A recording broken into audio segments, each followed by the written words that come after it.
right, folks, welcome in to Pickaxe and Roll, brought to you by our good friends over at Superbook Sports.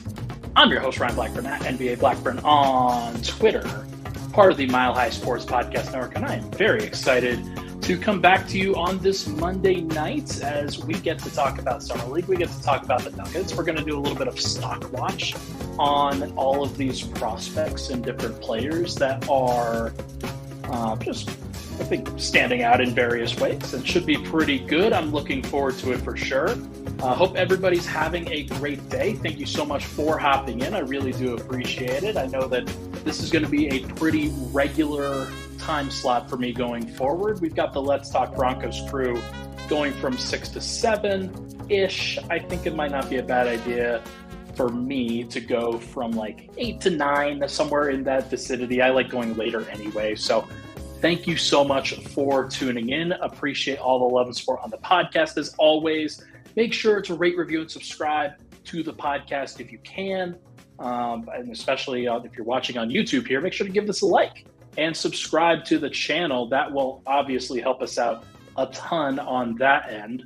Well, thank you so much for tuning in. For those of you that are here, let's react a little bit to Summer League. Let's react a little bit to the Nuggets. First and foremost, I tweeted a little bit about the game last night. Nothing crazy. Had a couple things pop up from a family perspective. My dad actually is in the hospital. Shout out to Dad if you're watching. But he's had a couple things pop up. So first time I've ever had that happen to me, or like really anybody to my direct family before. So send good wishes. I think we may have a surgical procedure tomorrow of sorts. So send good wishes if you can. Well, yeah, let's talk about Summer League. Let's talk about the Denver Nuggets. And I think most important thing we can do is really talk about they're 0-2. I think that the general feel for this Nuggets Summer League team, it's a little bit disappointing in terms of what the expectations were versus what we've actually seen, what they've actually been able to put together. Not really, it's not a surprise. You never know what's actually going to come about from these things. I think Nuggets fans were hoping for a little bit more oomph. We're hoping for a little bit more shot making in general. I think guys like Julian Strawther, he hasn't really hit a ton of shots. Colin Gillespie hit some shots in this last game. Jalen Pickett hit some shots in both games, and that's exciting to see for sure. But overall, not as much defense as you would hope for from this Nuggets Summer League team. And I think the athleticism is a little bit lacking, and that really pops out on screen. The athleticism, the height, the physical tools. I really think only Peyton Watson is a guy that is a plus athlete in this group outside of like Cassius Stanley. And then Ismael Kamagate has some good physical tools as well, where you continue to develop that. Maybe there's something to be said there. But by and large, I think that this group has mostly been disappointing from a physical standpoint. And that's not really a surprise, but you never know like what you're going to see until you actually see it. Some impressive moments to highlight from this last game. Atlanta, they made some good plays. They made some fun plays. Kobe Buffkin was pretty fun. Not necessarily the most effective throughout, but I do think that Peyton Watson's athleticism is something that stands out to me. The dunk that he had in transition at the beginning of this game stands out. He actually had a couple of other plays driving to the rim to his left that I think stand out in a pretty big way. And I think that's going to be something that he can do at the NBA level. It's not going to be a consistent thing all the time, but in terms of taking advantage of the NBA level and what you can expect to see from a guy like Peyton Watson, that stands out to me as the drives to his left, physical, athletic, made some nice technical plays, also hit a couple pull-up jumpers. That's not necessarily something that I expected to see from him, but between these last two games, definitely some good stuff. And he should feel good overall about these first two games, I'd say. I think that Jalen Pickett's shot looks really good. I think that that's not something that I was fully expecting.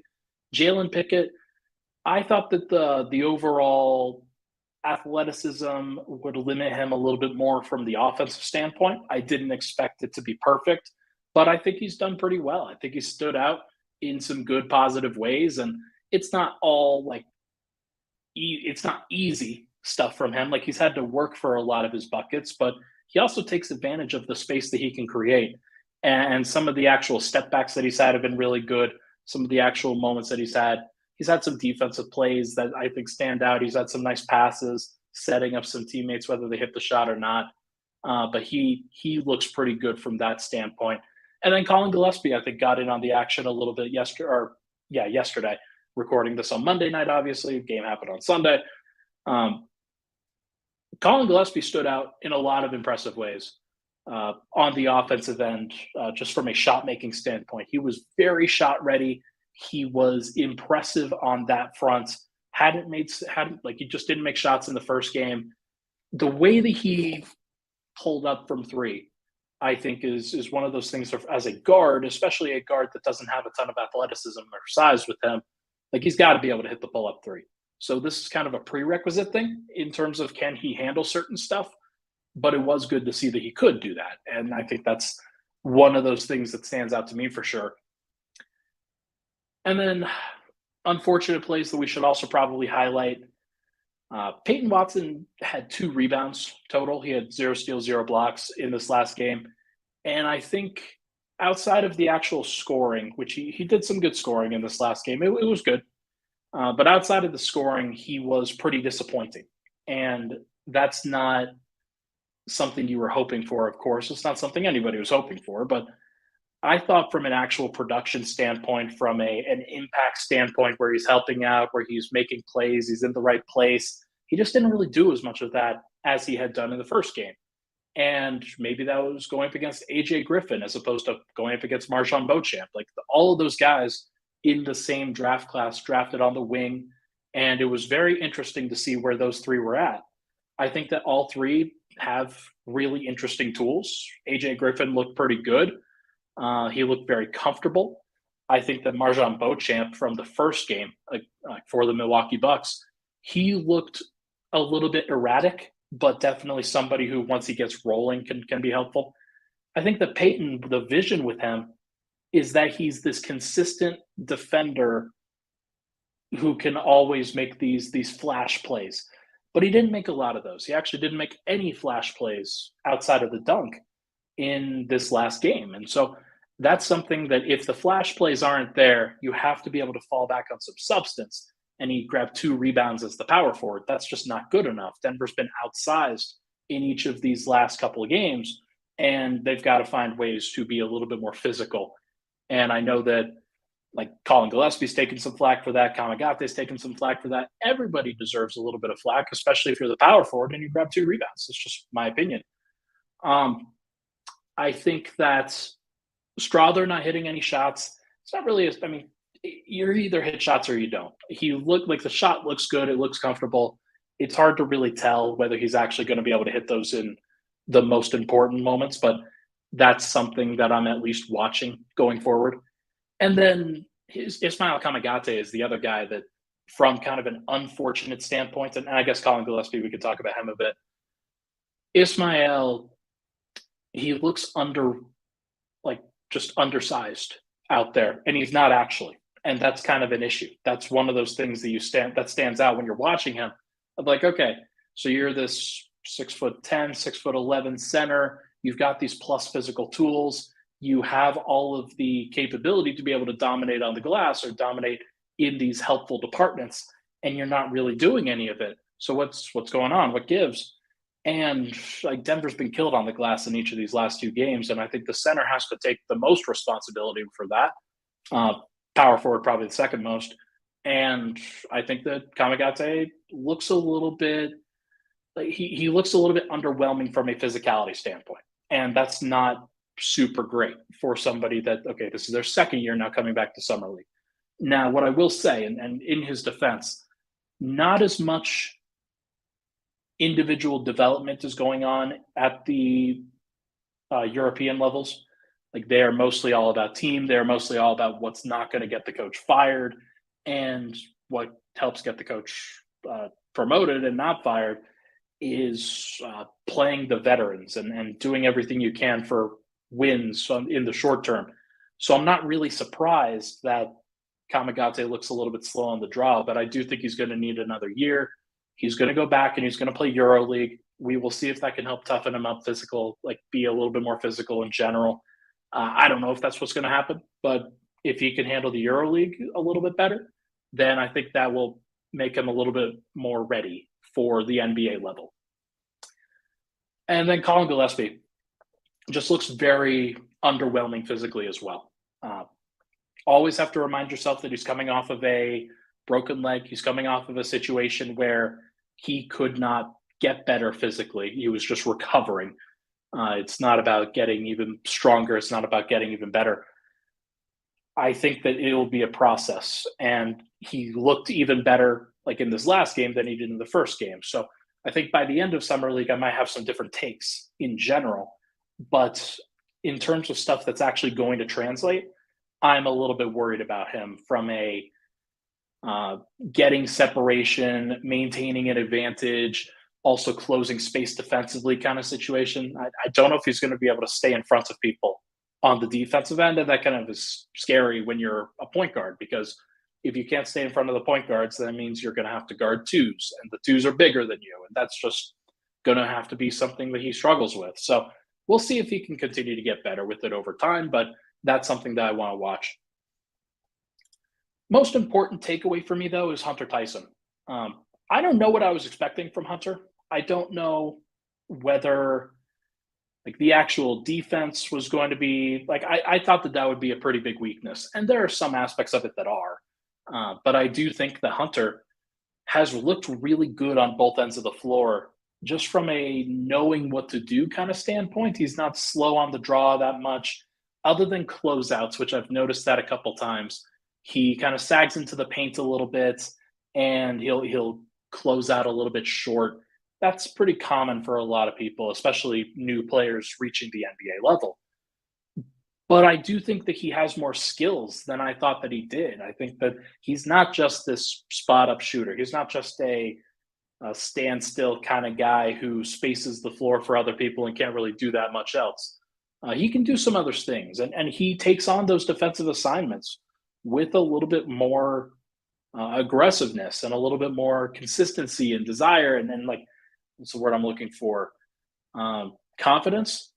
Then I expected him to. I thought that he would be somebody who tries to avoid getting ISO'd and hunted out, and to me, he's stepped up to that challenge a couple times, and that was really, really exciting.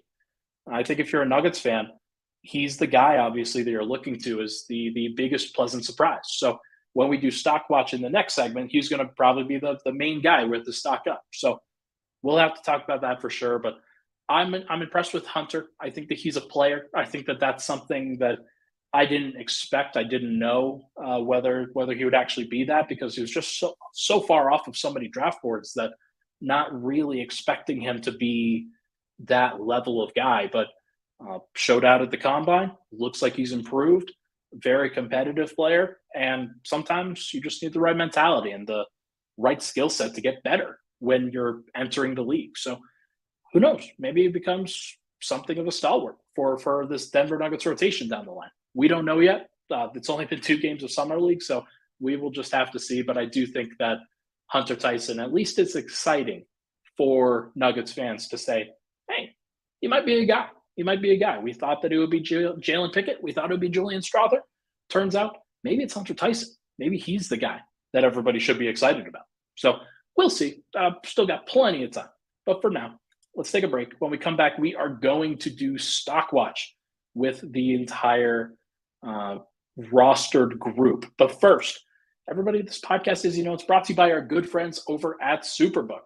We are changing the game. Help your bets stay hot this summer with Superbook Sports, the most trusted name in sports gambling with a direct line to Las Vegas.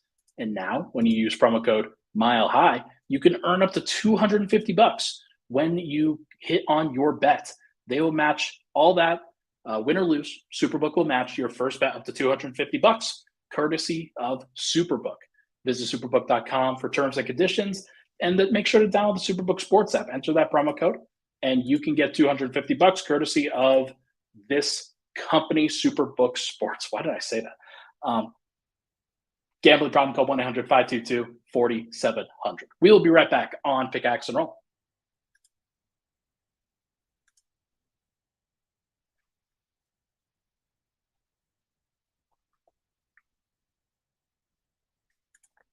And we're back.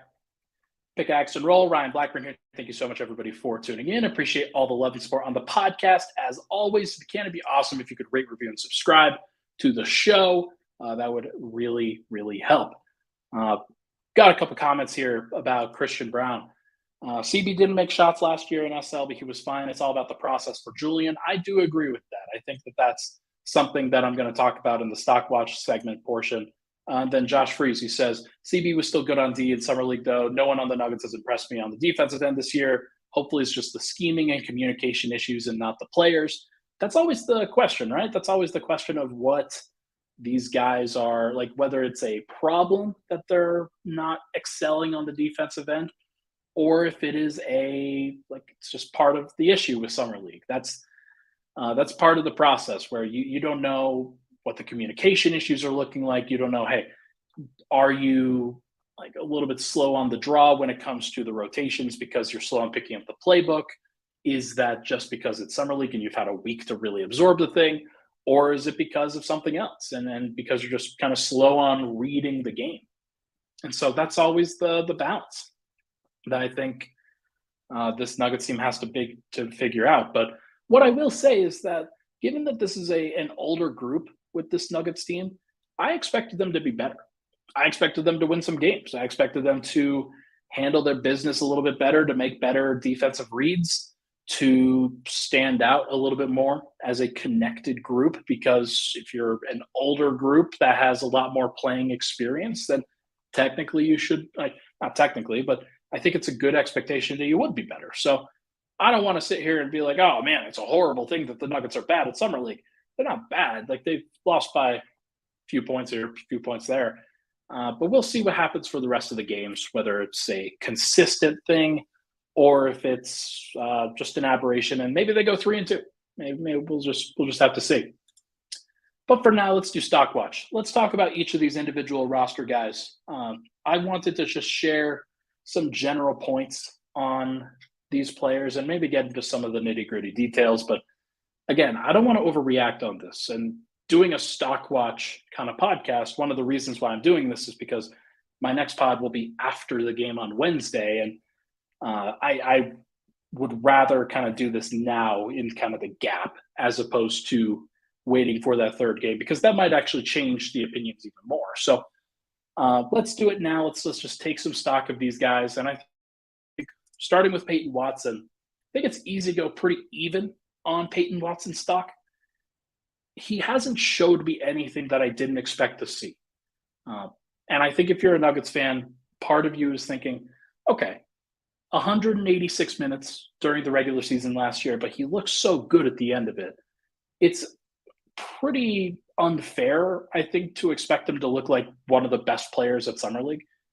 But I do think that it's also an expectation to say, yeah, you're going to have moments where you really flash. You're going to have moments where you can see the vision of what Peyton Watson is going to be. And I think if you look at some of the numbers that he's put up, relatively efficient offense, something that you wanted to see from him from a scoring perspective, hasn't really hit the outside shots. That's something like he went 1 of 3 in the first game. I think he went like 0 of 2 in the second game. Not as much of an outside shooter, and he's going to have to find some opportunities to space the floor. He can't be a 25% three-point shooter again. He's got to be something a little bit more sustainable than that if he wants to stick in the rotation, especially at small forward. It's a little bit different if he's a 4, because like if you're the 3, like you've got to be able to handle a little bit. You got to be able to shoot. With the 4, I think you could pencil him in as like a garbage kind of guy, like not garbage, but like where he cleans up a lot of the messes on both ends of the floor, as opposed to being somebody that's consistently counted upon for their offense. But I do think that the vision with Peyton is that he's going to be one of your prototypical starting small forward types where, all right, you're 6'8", you are 215 pounds at your ceiling. Like that's kind of where you're going to be physically. What kind of player are you going to be? You're going to switch 1 through 5. You're going to guard every position. You're going to handle a little bit. You're going to shoot a little bit. You're going to rebound. You're going to do a little bit on actually, you're going to do a lot on the defensive end. But that's the vision. That's what you want to see. And I think he's shown a little bit of that. He hasn't shown everything. Like, I do think that the playmaking is still a little bit slow, but I also think that the defense still a little bit inconsistent from there. Not necessarily the most important aspect of this, but I do think that in general, like, Watson's been fine. He's not been perfect. And like, the first game was really good, and I didn't really need to see that much more. It was a little bit jarring in the second game to see him not really do any of the detail stuff, like grabbing rebounds, passing, generating steals and blocks, getting to the foul line. Just didn't really do any of that. So interesting to see whether he can progress from there. Next up, what's up, guys? Thank you so much for hopping in. Colin Gillespie, stock down. I think it's kind of having to be stocked down. Now this could change, and this is the thing about like making sweeping judgments of guys through 2 games of summer league. I don't want to be that guy that's like, oh man, now you really got to rag on the guy and you're overreacting, and like I'm not going to do that. I don't think it's fair, especially to Colin. But the things that I see from him from a physical standpoint are the things that I think are going to follow him for the rest of his career. And that's just not something that he's going to be able to change that much. Now, distancing himself from the injury that he sustained, distancing himself and giving him time to build his body up physically, getting into the weight room. The version of himself that's going to be 25 years old is a little bit different from the guy that he is now. And that's pretty fair, I would say. But I do think that Colin's going to be like, the shooting was good. The shooting was good to see from him. Him being a little bit more aggressive as an outside shooter was great to see. You want to see him be able to pull up from 3. You want to see him create his own shots. He didn't really create that much for everybody else, and that is a little bit concerning. When he got into the lane, he was very tentative, and some of the plays that he made, the kickouts that he made, there was one that he made in the first game, I'm pretty sure, that was pretty nice, kicking out to Jalen Pickett in the corner. But I haven't really seen him connect with the big man. Maybe that's more of a Ismael Kamagate, Grant Golden, and Amir Sims kind of problem, but not really setting up the pick and roll. That's not a great thing. And maybe that's just a summer league thing. So not going to fully like bash him for it, but I do think that the defense, that is one that I'd be a little bit more concerned about. Just because everybody's shooting over him, and there were a lot of guys in this last game that were hunting. They were going after Colin Gillespie, especially later in that fourth quarter. And they're like, okay, we are going to go and attack you. And when you're getting hunted out at Summer League, that's not a great sign. Is it the most important detail? No. But like, he is going to be a weak point on the defensive end, and it's on him to improve on that. Now, Jamal Murray was a weak point for much of the season from a defensive standpoint, and then he was great on the defensive end in the playoffs. So you're just going to have to learn, and it's going to have to be a process with him, but that's fine. I'm not super worried about it. CT asks, what up, CT?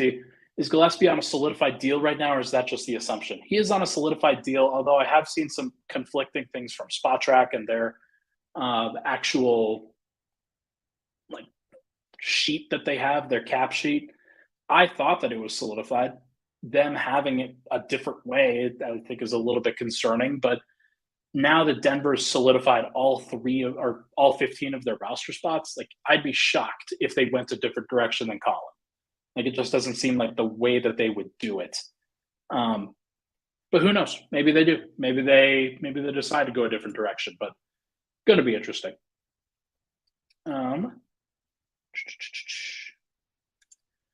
All right. Julian Strawther. I'm going even on. And the reason why is the hustle stuff. I'm glad we got to see some hustle plays. I'm glad we got to see him dive on the floor, smack his face on the hardwood, and get up and play and act like it was no big deal, despite the fact that he was bleeding from the eyes. Like, that's a good sign, I think, for the competitiveness of a player and the toughness of a player, who's not going to let a little thing like blood stop him from doing his job. And that's a good thing for somebody who he wants to prove himself. He wants to prove his toughness. Strawther, I think the kind of player that I thought he was going to be is different from the kind of guy that I saw diving on the floor, making these hustle plays, selling out for a block in that second quarter, and then like protecting the rim a little bit. That was good to see. I really like that from him. He's not quite the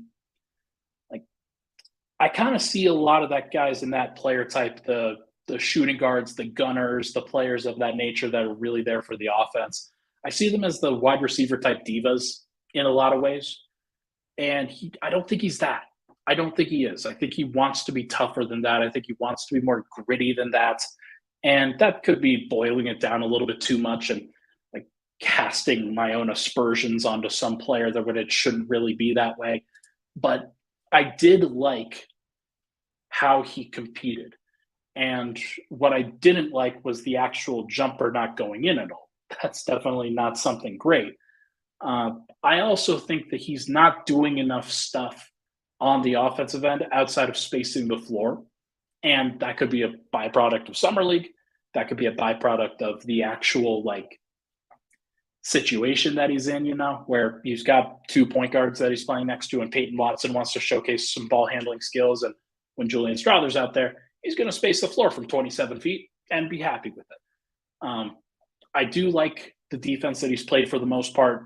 It's not an impactful level of defense, but it's a functional level of defense. And that's really what you need from a guy on the wing like that. He is not going to be a defensive playmaker, but can he be a team defense guy? Sure. Like maybe we'll see. And that's kind of despite the fact that he made that hustle block. So we're going to find out. We're going to find out really quickly what Julian Strawther is like. And I'm looking forward to seeing what he brings for the rest of this time. Hunter Tyson, got to be stock up. Talked about him a little bit in the previous segment, but he does more than I thought he would. I thought that he would be more like Strawther, where he is a floor spacer, outside shooter, moves a little bit on the perimeter, and he does all those things, but he also cuts to the rim. He also has a better handle, I think, than Strawther does. And that's not what I really expected. I don't think that's what anybody really expected. That was just a little bit newer to these guys. But it was cool. It was cool to see Hunter Tyson kind of play that functional role where when he had the ball in his hands, he was making comfortable decisions and he was okay handling a little bit of ball pressure and getting to the rim and making plays for himself and other people. And I like seeing that. Was it the most efficient performance in this last game? No. But I still think I see him as a player that fits into a bench lineup so well because all of these opportunities are going to be 1-4 pick and pop in a lot of ways if it's not going to be 1-5 pick and roll. And Hunter Tyson profiles as a great 1-4 pick and pop kind of guy where he runs some ghost screens or he actually sets a screen and pops out to the top of the key and then catches and then shoots, pass, or dribbles. That to me is a great place for him. And it reminds me a lot of Royce O'Neal. I wrote about that after this last Summer League game, talked about that a little bit on the podcast, I think. But he makes a lot of sense in that mode. Or, did I say Royce O'Neal? I meant Georges Niang. Why did I say Royce O'Neal? That's a good question. I was thinking Royce White. That's a weird one. But it's Georges Niang. That's definitely a little different. No, that's Georges Niang makes a lot of sense for him as a comp. From a physical standpoint, he's not going to be like this above the rim kind of athlete. There were a couple plays where he went down the middle of the lane and he got fouled on one play where he tried to he was hoping to dunk it and then realized, okay, the elevator does not go all the way to the top on that particular play when he's leaping and trying to get up to the rim. So we'll see what he actually looks like from a physical standpoint when he's 25 as opposed to 23. But I think that he can be a player. He can actually do stuff. And that is a really, really positive sign for Denver. Jalen Pickett, Adams guy. Jalen Pickett. I'm going to say stock even. I don't see him as a player that he didn't wow me in these first two games. He did some good things. And he deserves a lot of credit for stepping up and fitting into a collective and leading a little bit and making some plays for himself and others. And that's definitely great. But I do think that some of the concerns that I have about him as a player, where he's a little bit smaller, he is 6'2", he is not 6'4". And if he is going to be that size of player, playing him next to another point guard is kind of dangerous, despite the fact that Pickett can switch a little bit. He can do a couple of different things. But it's the same reason why Miami, they didn't play Gabe Vincent and Kyle Lowry together a lot, like when they're going up against the Nuggets, because you just have natural disadvantages that you do when you're playing two guys that are that size. Now, Denver can create some other advantages with Jalen Pickett if they want to play him next to Jamal Murray, for example. But I do think that a Jalen Pickett, Reggie Jackson kind of backcourt, that's going to be a little bit scary. It's going to be a little bit more shaky for obvious reasons. The defensive standpoint, you need to be so locked in on that end. And even if you are, it may just not matter, because if the right guy hunts you out, like, it's just going to be a problem. So that I'm a little bit concerned about with him, because a lot of teams are just going to post him up, or they're going to ISO him, or they're going to try to get him into the action and just speed by him. And I think all of those things happened in this last game. However, he also made some impressive shots. He also made some impressive reads. He can rebound a little bit. He can do some things. Like, he can kind of make up for his lack of athleticism and size in a lot of different ways. And I do think that that's an important piece of this. However, do I think of him as more than a backup point guard candidate? No. No, that's fine. Like, he's probably going to be a backup point guard candidate throughout the year. Whether he develops into more than that, we're just going to have to wait and see. But I do see a lot of Kyle Lowry in his game. I think that there's, like, even the way that he shoots the jumper, where you use that physical body to body up into somebody and then step back to your left and create some space. He did some great things with that. So good credit to him. He deserves a lot of that. And last but not least, Ismael Kamagate. Kamagate is one of those guys that is going to absolutely look bad at Summer League if the play around him is not perfectly spaced and it's not a good situation for him. And that, I think, reflects on Kamagate and the situations that he's been in, but also what you see from him. I see him as a player who is going to struggle at the NBA level until he bulks up, until he toughens up. There are certain things that he's going to want to do that he can't do from a rebounding standpoint. He's fighting on the glass, but he gave up on the glass a lot.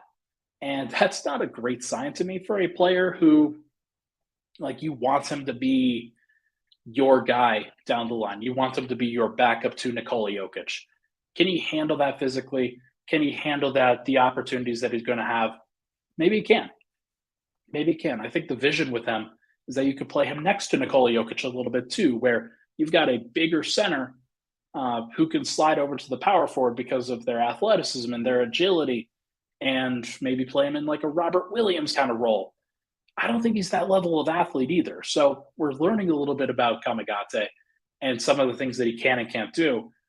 Not a good rebounder, doesn't really look at the rim unless he's like right under it.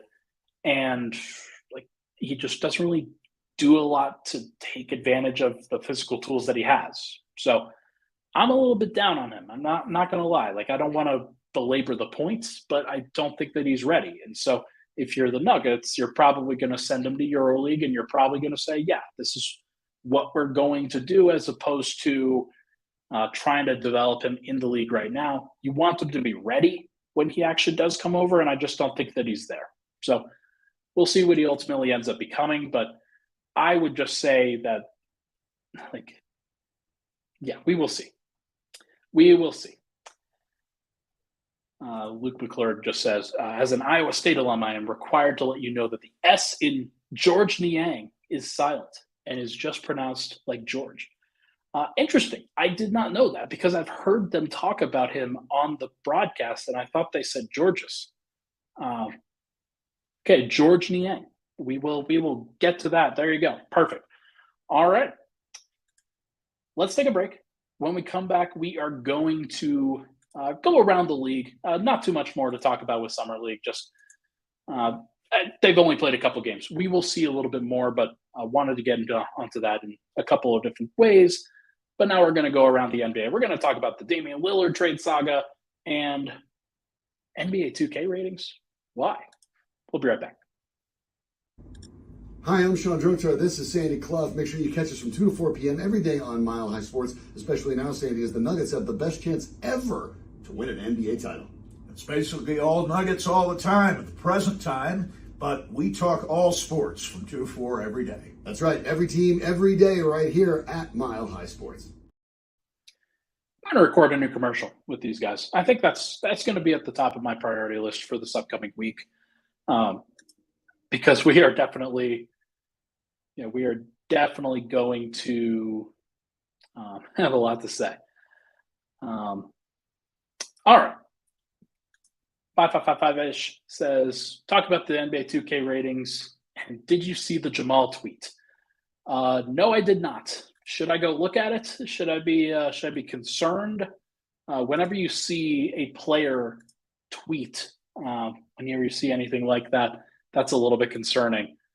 Ain't no way my rating that low. How is that possible? Oh, that's funny.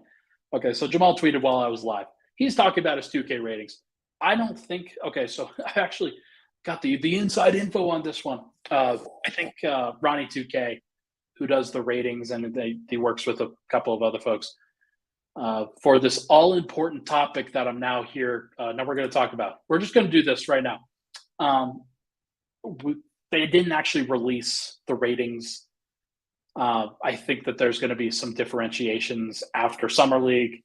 The game is going to come out in early September, and usually they release the ratings like a month and a half beforehand.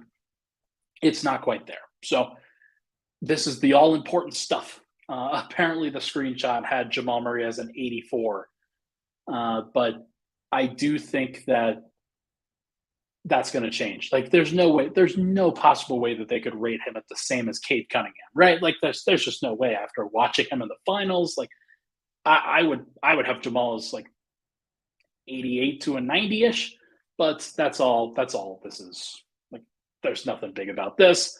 But I did want to mention this because in the fake, apparently it was fake, released rating, Nikola Jokic is a 97 overall for NBA 2K24, which is the same rating as Joel Embiid, Giannis Antetokounmpo, Luka Doncic, and LeBron James, and which I find pretty funny for obvious reasons. Like, I thought that Jokic really separated himself as the best player in the world, and I hope that gets put down in 2K for that reason. Not that I care. Like, it's really just about, like, you want to see your guys get respect. You want to see your guys be happy. You want to see them be treated with respect by the larger NBA community. And for a team like Denver, they were, I think the screenshot that they have from last year, there were tier 1 teams, tier 2 teams, and tier 3 teams. Denver was a tier 2 team. Like, they were not even in the top tier for NBA 2K teams that you could play with because nobody believed in them. So that to me is hilarious that Denver's still having to deal with things like that I know that 2K is LA based, like, it's always going to be like that. And it's one of the reasons why LeBron James is still at that, like, he's still referenced at that level. Do I think that this is actually legit? I don't know, and I don't really care. But, like, I do think that Jokic should be like a 97 or 98. He should be alone at the top of the league. And Jamal should be in the top 25 at minimum. Like, there's any lower than that would be stupid. He didn't play like a top 25 player in the regular season, but he played like a top 5 player in the playoffs. So you got to split the difference somewhere. And I think that making him the 22nd best player in the NBA sounds pretty right. That sounds fair to me. And we'll see whether Aaron Gordon gets a bump and Michael Porter gets a bump and things like that. But 2K ratings, we'll cover it when it happens because the offseason, as you guys know, it is very long. So we'll have plenty of time. Let's now go back to the Damian Lillard saga. Joe Cronin spoke to the media today. He's the Portland Trailblazers GM, and he made it clear that they are willing to wait out Damian Lillard and the trade offers that they are currently receiving from the Miami Heat, with the intention of getting a better package for a player that they believe is a top 10 player, an all NBA player, whatever they want to call him. They believe that they are not getting the requisite value. And I tend to agree based off of the rumors that have really popped out there. But what I will say is that this kind of reminds me of Melo. It reminds me of that. It reminds me of Paul George a little bit. There's some stuff there that I think if you're a Nuggets fan, if you're an NBA fan, you know that this is going to be a pretty frustrating process to have to hear about this all the time. And either it's just going to be solved very quickly and abruptly at some points in like late July, early August, something like that. I don't think that Dame is going to want to go to Portland for training camp, and I don't think that he will. Like, he might just not report for training camp. They might not be around. And I don't think that Portland wants that either. They want this thing to be satisfied. And so what they're trying to do by saying this is that they're trying to project that they are willing to wait this out. But I think Miami's just going to be like, yeah, that's fine. That's okay. Yeah, we're still going to offer you the same thing. You know what our offer is. Will be the same conversation that Miami is going to be throwing out there, which is basically Tyler Hero or Kyle Lowry, one of the two. Jaime Jaquez, Nikola Jovic, 3 first-round picks, couple swaps, things like that. And so we're going to find out. We are going to find out what it looks like and whether Dame is willing to sit out a regular season game, whether he's willing to do the ugly things to get away from a franchise that he loves, that he wants to be a part of. He wants his cake and to eat it too, though. He wants to go to Miami where he feels like he has a better chance to win a championship. And he also doesn't want that team to trade all of their stuff away. The problem is that Dame has 3 more years on his deal plus a $63 million player option. So Joe Cronin can do what he freaking wants. Like, that's just sort of the annoying part of this, is that Dame signed that contract. He wanted to be there. He signed it and then demanded the trade. So Portland kind of they don't have leverage here, but they can wait it out. They're not going anywhere special right now. They know that if Dame isn't there, they're going to lose a lot, and they're going to get to the same place where they were at the end of the year. Like, what's Dame going to do? It's just more about doing right by a player. But Dame's not nobody's doing right by Portland. Like, they have to look out for their best interest as well. So I feel pretty strongly about that. I think that that's going to be a pretty messy situation. And if I am the Blazers, I try to hold the line, but we will see. It's going to be very interesting. Cedric asks, what do you think would happen, Ryan, if Damian Lillard acts the way that Kyrie did? Posting anti-Semitic things on Amazon, or on Spotify, or wherever he posted them. I don't even know where he posted the link. I don't think that that's where you're going at. That's not what you actually mean. But I do think that Dame is above that. At least what we think he is. We think he's above that.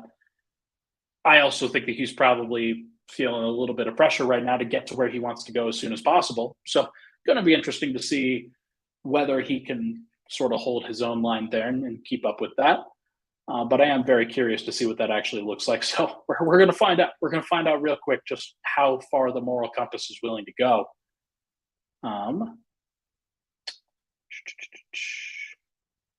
I think that's going to be interesting. 55555-ish asks, what if Dame pulls a Harden and puts on the fat suit? That'd be shocking. That'd be pretty impressive. I don't think that Dame would he and Harden couldn't be more different from a personality standpoint, I actually trust Dame when it matters. I don't trust Harden and never have. And I think that's obviously for fair reason. Next, though, is nothing is solved with James Harden. Speak of the devil. And all the third trade request that he's made in his career in these last, 3 years? Pretty impressive timing there. I think that's going to be really fascinating to see how he handles this. how the Sixers handle this.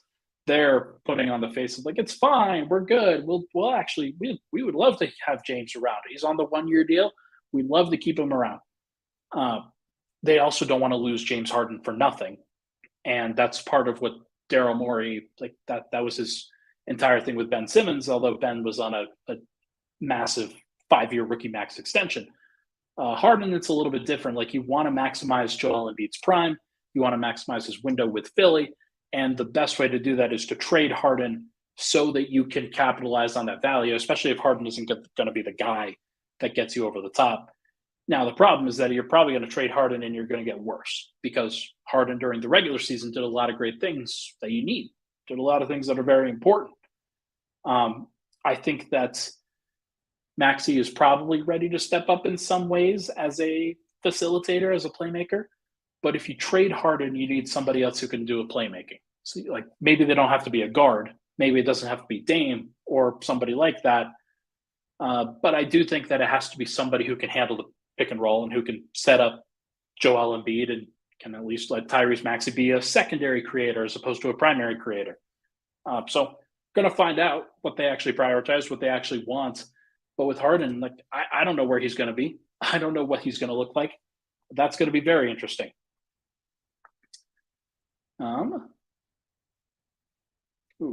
5555-ish asks, did you talk about your predictions for the NBA midseason tournament? No, and I should have put that on the rundown, given that I'm doing an Around the NBA segment right now.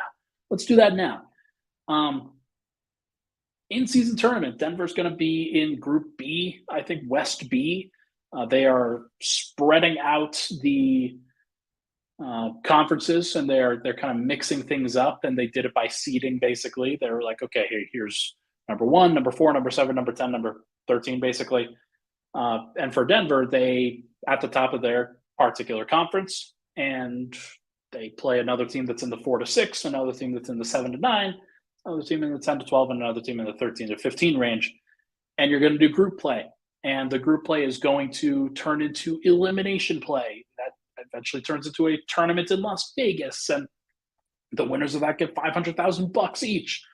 And there's some good things about this. Like, I think it creates a little bit more intrigue in November. That's a fun aspect of this particular tournament that, like, nobody's really talking about this. That I don't know if any Nuggets fan can really firmly remember what happened in November for Denver, other than they kind of messed around defensively.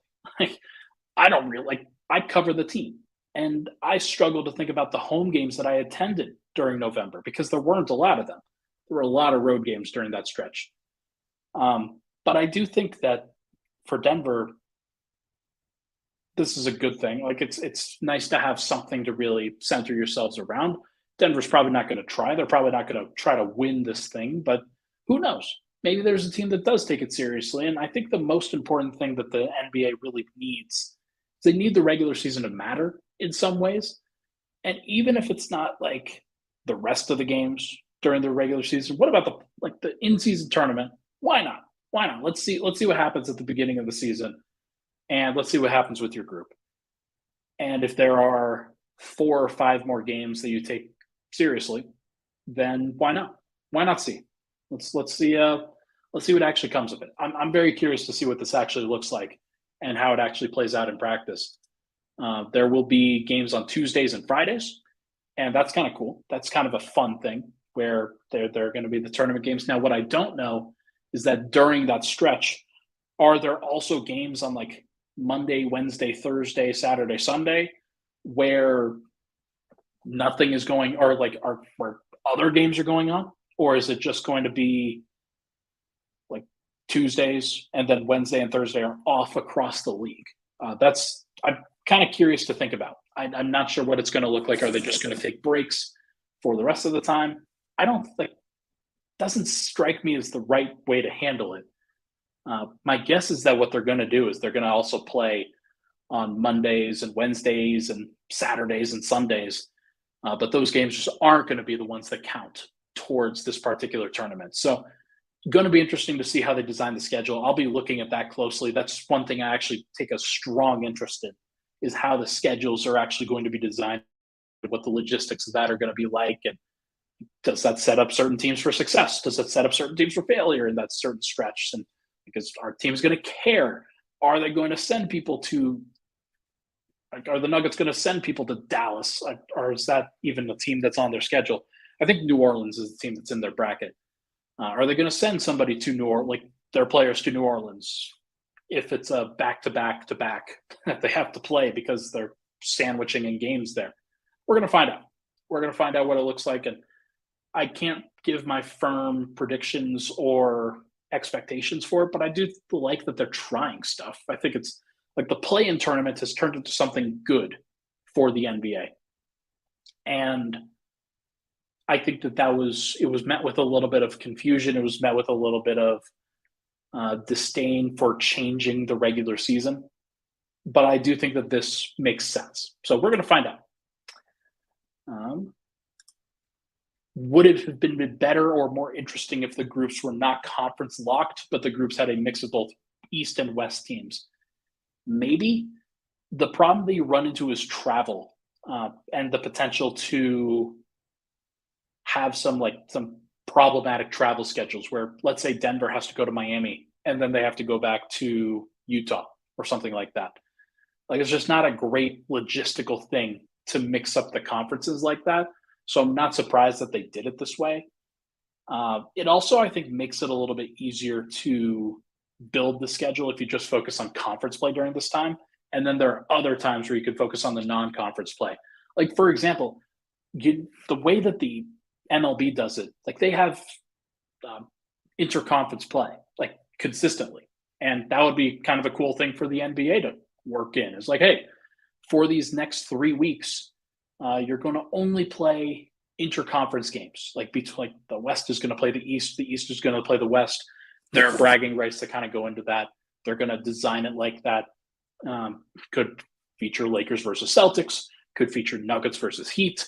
You could feature, I don't know, like other rivalries that pop up there, previous matchups, Celtics versus Warriors, Sixers, and like, I don't know, any team that James Harden is trying to get to for a trade request. There's going to be a lot of interesting things there. But I think that there are some ways that they could work in and make the schedule more interesting for people. But we're going to have to find out. Nothing much else going on here. I think that's probably going to wrap it up for this episode, actually.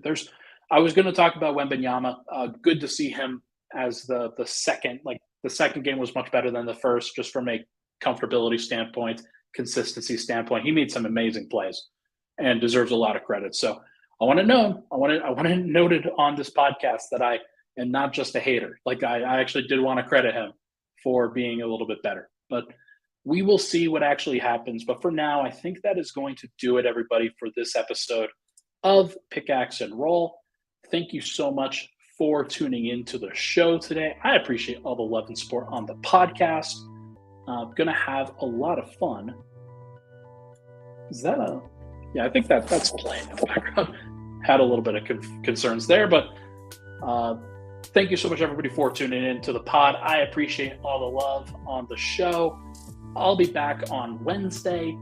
Going to react to Summer League Game 3 and any other news that ends up coming out between now and then. Isaiah Stewart just signed a contract extension, so who knows? Maybe Zeke Naji signs a contract extension with the Nuggets at some point, and we can talk about that when it comes to pass. Should be good.